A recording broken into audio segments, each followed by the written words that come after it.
ইফতারির আমল।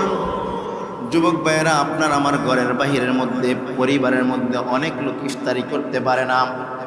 আপনার পরিবারের মধ্যে, পরিজনের মধ্যে অনেক লোক ইফতার করতে পারে না। আপনার ঘরের মধ্যে ভালো ভালো আমল করলেন, ভালো ভালো ইফতারের আয়োজন করলেন, কিন্তু আপনার প্রতিবেশী ভালো ভালো ইফতারি করতে পারে না। দিন শেষে নিজের বাচ্চাদেরকে নিয়ে, নিজের সন্তানকে নিয়ে ইফতারি করার সামর্থ্য থাকে না।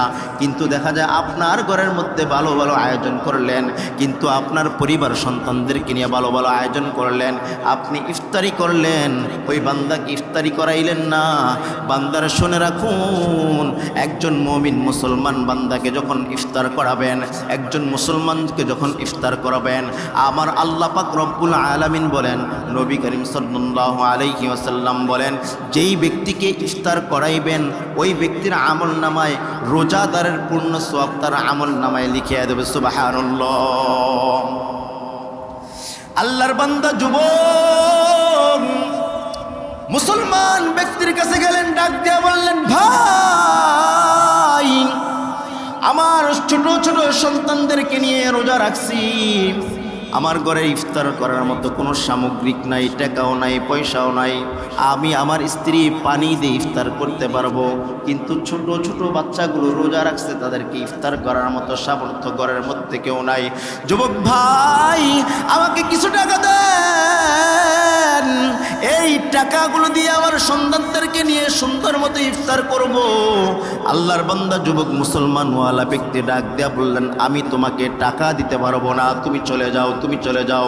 এবার মুসলমানওয়ালা ব্যক্তি চিন্তায় কন্দনরত অবস্থায় কান্না করতে করতে বাড়ির দিকে যখন রওনা হয়ে গেলেন, বিধর্মী একটা লোক ডাক দিয়া বললেন, ভাই, তোমার চোখে কেন পানি?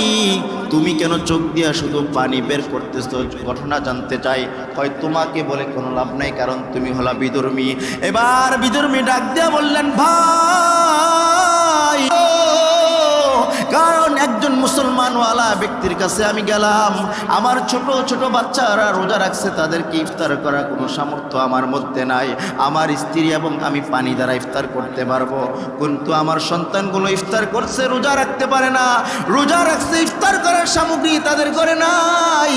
এবার বিধর্মীওয়ালা ব্যক্তি ডাক দেয়া বললেন, ভাই, আমার কাছ থেকে কিছু টাকা নাও, তোমার ঘরের মধ্যে ইফতার আয়োজন করো, পারলে দিয়া দিও, না পারলে কোনো সমস্যা নাই। সুবহানাল্লাহ। এবার মুসলমানওয়ালা ব্যক্তি টাকা নিয়ে ইফতারি করার জন্য ঘরের মধ্যে আয়োজন করলো।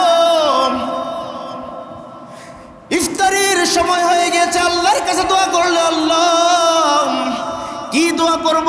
কারণ তো বিধর্মী একটা ব্যক্তি, তার জন্য আমি কি দোয়া করব? আল্লাহ, তুমি তার কলবের মধ্যে হেদায়েতের নূরের আলো ঢুকিয়ে দিও। সুবহানাল্লাহ। রাত্র যখন গভীর হয়ে যায়, ওই যে ব্যক্তি টাকা দিল না, সেই ব্যক্তি স্বপ্নের মধ্যে দেখতে পারলো কিয়ামত কায়েম হয়ে গিয়েছে, কিয়ামত হয়ে গিয়েছে, হাসর নাসর হয়ে গিয়েছে। বান্দা কিয়ামতের আগুন দপদপ করতেছে, জাহান্নামের আগুন শুধু লাফাইতেছে। এবার আল্লাহর বান্দা যুবক মুসলমান সেই এই আগুনের তাপ সহ্য না করতে পারে, একটা বিল্ডিং দেখলেন, সেই বিল্ডিং, সুন্দর সুন্দর বিল্ডিং আয়োজন করা হলো, ঘরের বিল্ডিং এর সামনে গেল, ফেরেশতাকে ডাক দেয়া বললেন, ভাই, দরজাটা খুলে দাও, আমি এই আগুন সহ্য করতে পারছি না।